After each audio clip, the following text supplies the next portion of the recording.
And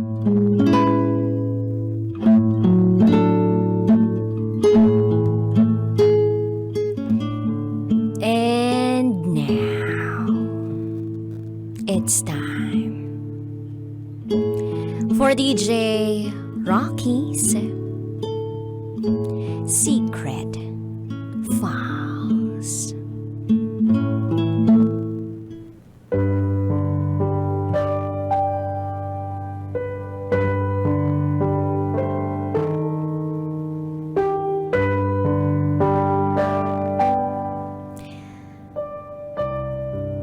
Nakita kong pumasok ang mister ko sa isang motel.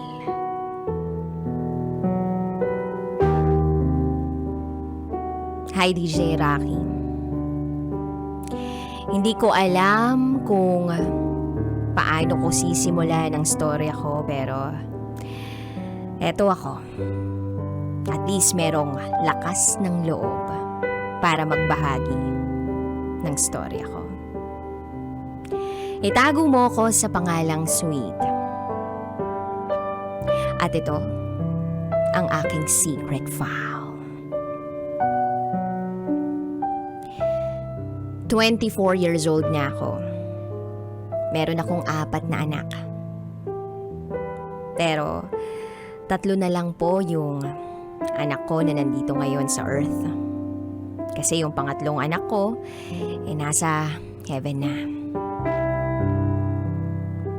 Year 2018, nung magkakilala kami ng live-in partner ko sa isang beer house. Itago natin siya sa pangalang Honey.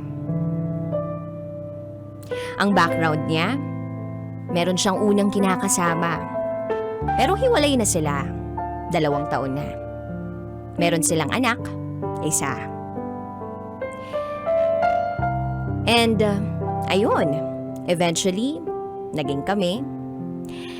Then, nabuntis niya ako. Inisip ko nung time na yon, ipapaampun ko yung anak ko sa kanya.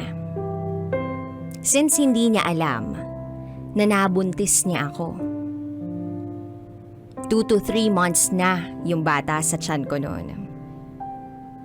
Pumunta ako ng Pampanga kasi nandun yung aampun sana sa magiging anak namin. And then, bumalik ako dahil inisip ko, wag na lang ituloy ang pagpapaampon. Pagkabalik ko, nagduda si Honey sa akin. At ang sabi niya, baka hindi raw sa kanya yung bata. Then after that, naging okay naman kami nang dahil sa conversation namin. Siguro, dala lang ng mga kung ano-anong negatibong thoughts niya. Eventually, pinakilala niya ako sa parents niya.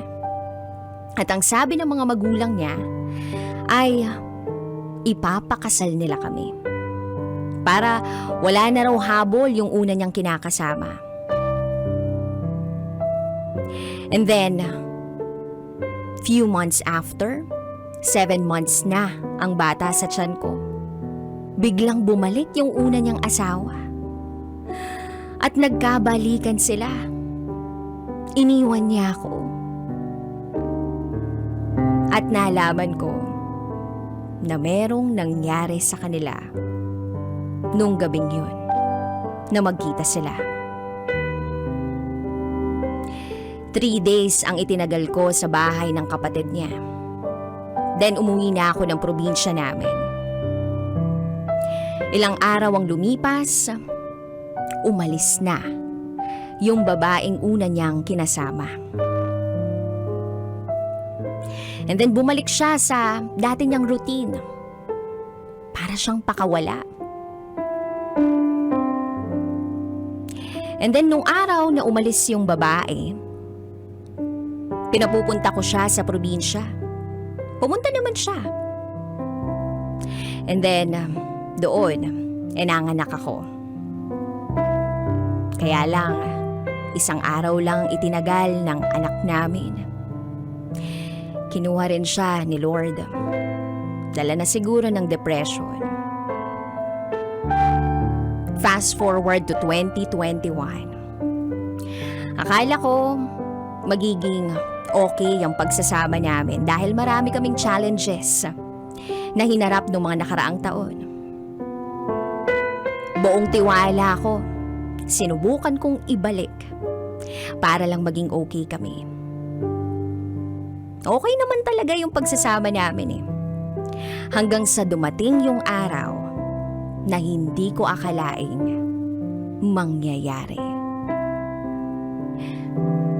Feb 14, 2022, niregaluhan niya ako ng isang bagay na hindi ko akalaing maibibigay niya sa akin.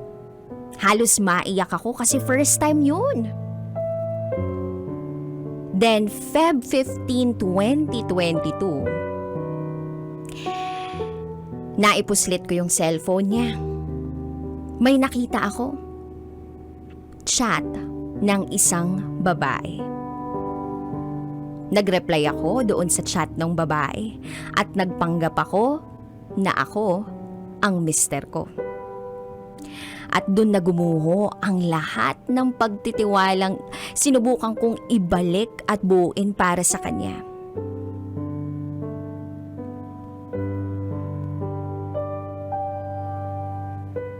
Ang sabi,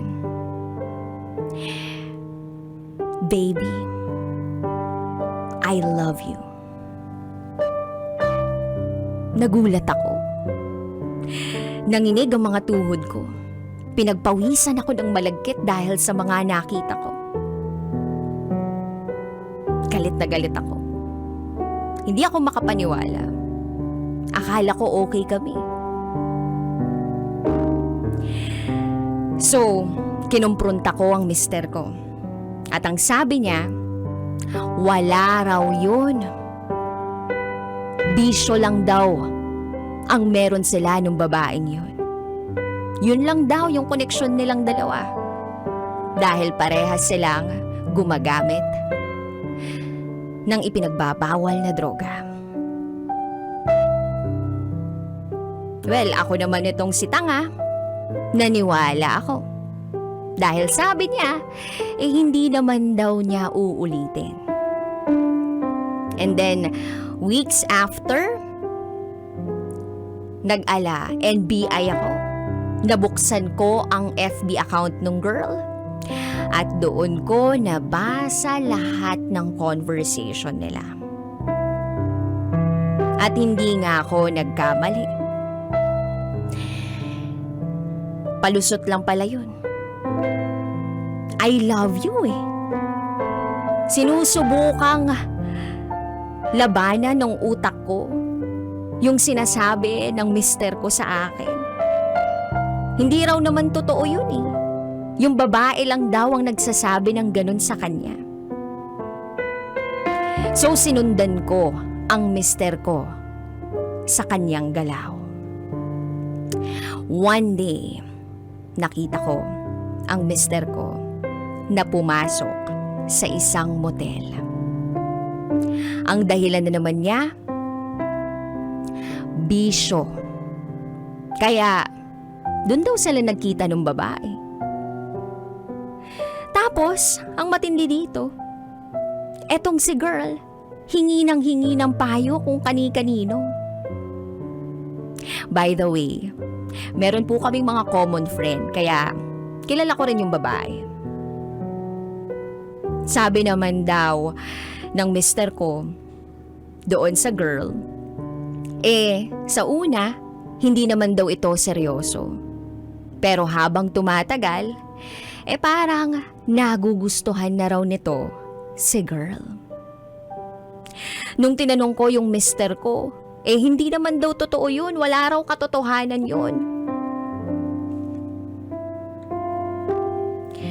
Ay,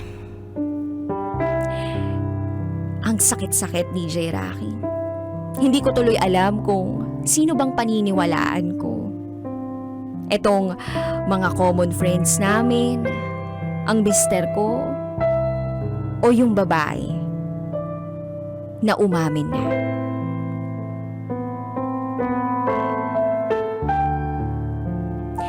Lahat naman ginagawa ko para sa mister ko. Kapag gigising ako ng umaga, lulutuan ko siya, ipaglalaba ko siya, seserbisyohan ko siya. Tapos, sasabihin ng babae niya na yun daw ang mga pagkukulang ko. Ang hirap na yung akala mong tao na magmamahal sa'yo ng tapat at totoo, matino, desente, meron palang tinatagong kalokohan. 4 na taon na kami at hindi ko to ine-expect. Pangalawa na to. Yung una yung ex niya. So ngayon, humihingi ako ng advice sa inyo kung anong dapat kong gawin. Bilang asawa o ka-live-in partner, na ibibigay ko naman yung pangangailangan niya bilang lalaki kahit ganito yung sitwasyon namin. Responsable siyang padre de pamilya. Sustentado kami. Binibigay niya lahat. Pero sapat ba yun na dahilan para magmahal siya ng iba? Sapat ba yun na dahilan para mag-cheat siya sa akin at magsinungaling siya sa akin? Pumayag ako. Wala na akong issue sa pagbibisyo niya kasi controlled naman niya. At dahil lang sa negosyo para sipagin. Porke ba, eto lang ako, walang trabaho, naglilingkod sa kanya. Hahanap na siya ng iba. Ilang beses ko nang sinabing maghiwalay na kami kasi nga sabi nung babae niya, minamahal na raw siya nung mister ko. Araw-araw daw kasi silang magkasama, magkasabay kumain. Pero yung mister ko naman, ayaw makipaghiwalay sa akin. Ayaw na mawala ako, ayaw na mawala kami. Pero patuloy pa rin sila. Hindi ko na alam kung anong gagawin ko. 3 weeks ko nang hindi nakikita ang ngiti ko. Malungkot na ako ngayon. At hindi ko kayang ngumiti. At kahit anong sorry ng mister ko, hindi ko magawang kalimutan ang mga ginawa niyang kasalanan. Akala ko nakita ko na yung taong tapat. At dahil doon maswerte ako. Yes, maswerte naman talaga ako dahil napaka-responsable niya. Pero ang laging tanong sa isip ko, bakit ganun? Ngayon po, hinihintay ko na lang na siya na mismo ang bumitaw. Pero hindi niya yun alam. Dumidistansya na rin ako sa kanya para pag dumating yung araw na siya na ang magsabi na maghiwalay na kami, hindi ganun kasakit. Tanggap ko naman po na doon na rin ang punta namin. Ang sakit lang talaga. Hanggang dito na lang po. Muli, ako si Sweet at ito ang aking secret file.